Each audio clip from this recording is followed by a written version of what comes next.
All right, welcome back to the Elias Macko Show. I just want to read one text message. At the end of the last hour, we played some audio of a woman, Carrie Burtner's her name, out there in Brossard, and she was a hero, pretty much saving the life of a police officer in Longueuil. She sprung to action.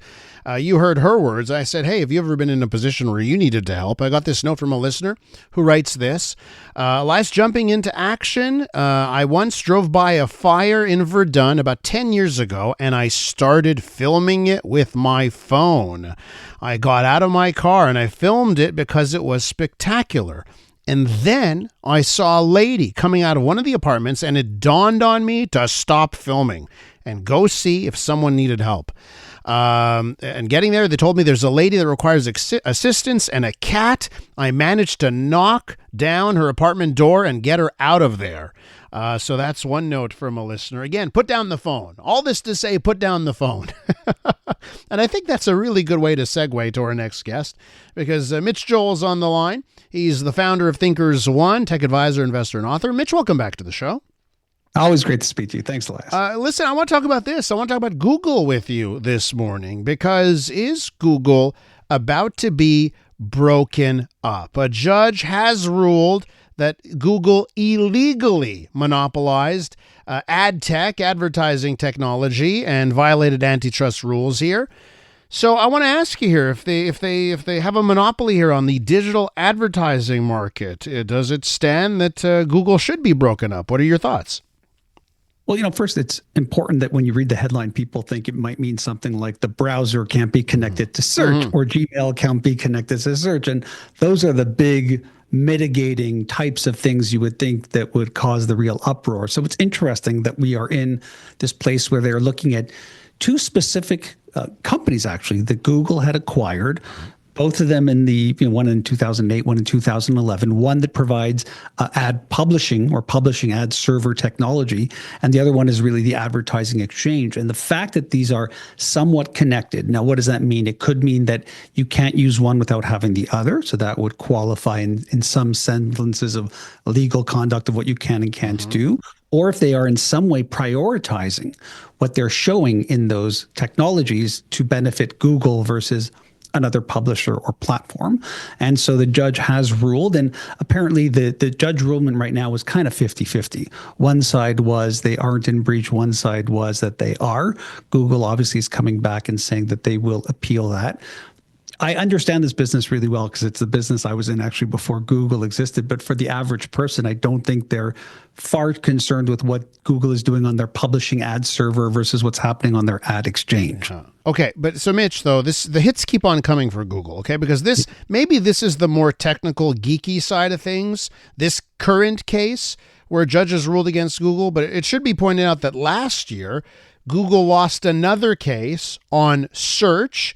And, they're appealing, but there's a decision coming down the pipeline in that case, which could see a judge rule that Google needs to be broken up in a much more significant way. It's one thing if your ad tech companies need to be split up. That's not consumer facing. But if they rule that the browser and the search and Google Docs, all of this needs to be unbundled, that could be much more devastating. So I think we have to bring that into the conversation.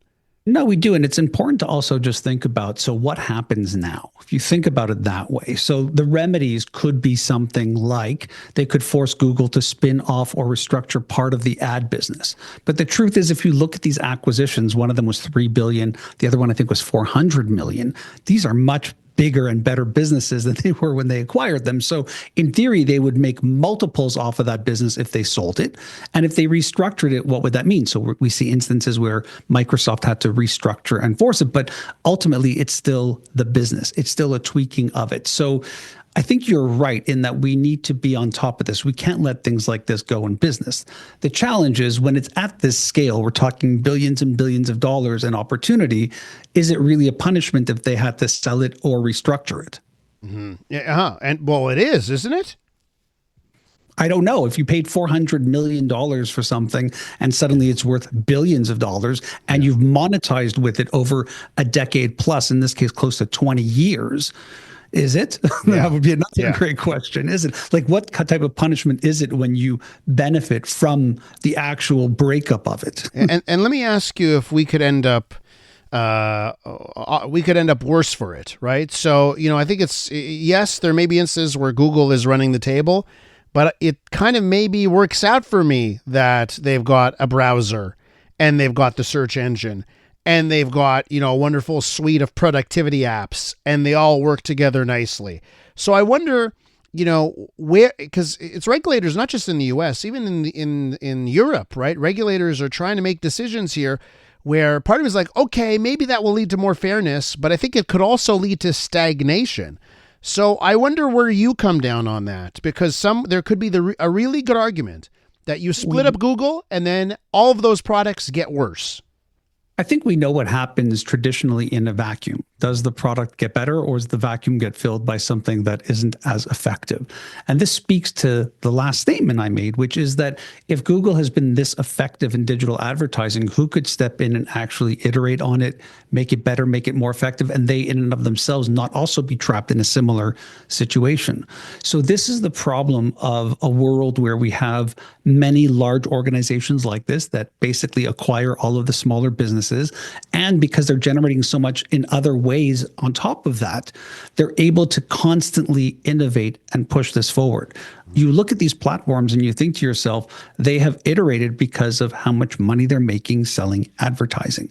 And so you're right. Who could step in and do this that doesn't either currently have a competitive software that's doing this and or would use it to benefit their own platform anyway? So if it was sold to Meta or someone else. Let me ask you the political aspect of this, right? Because, at the end of the day, stuff that comes from the Justice Department, there will be some top-down stuff, especially in this U.S. administration under Donald Trump. We remember Inauguration Day, right? And Inauguration Day, you had all those tech leaders there at the inauguration, right? And Sundar Pichai from Google was there along with Elon Musk and Mark Zuckerberg and Jeff Bezos, right? So I want to ask you if you think politically here, there's an administration right now, because there are signs that they actually are going to go after Facebook and some of the big players. So what do you think? How do you think this plays out politically here? And are we in for another 3-4 years here under this Trump administration where the tech players may end up with much more scrutiny than they expected?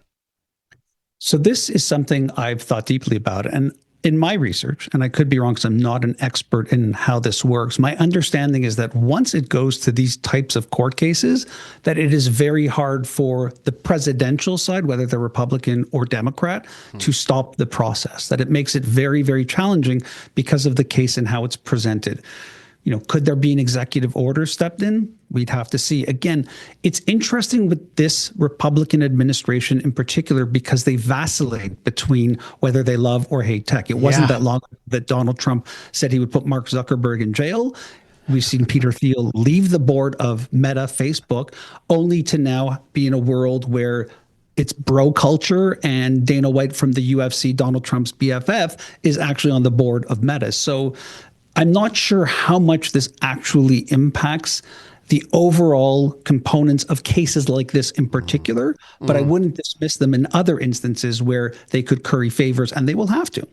Mitch, got to leave it there. Thanks so much for coming on this morning. Always a pleasure. Thanks, Elias. Mitch Joel, tech investor, advisor, and author of CTRL ALT Delete.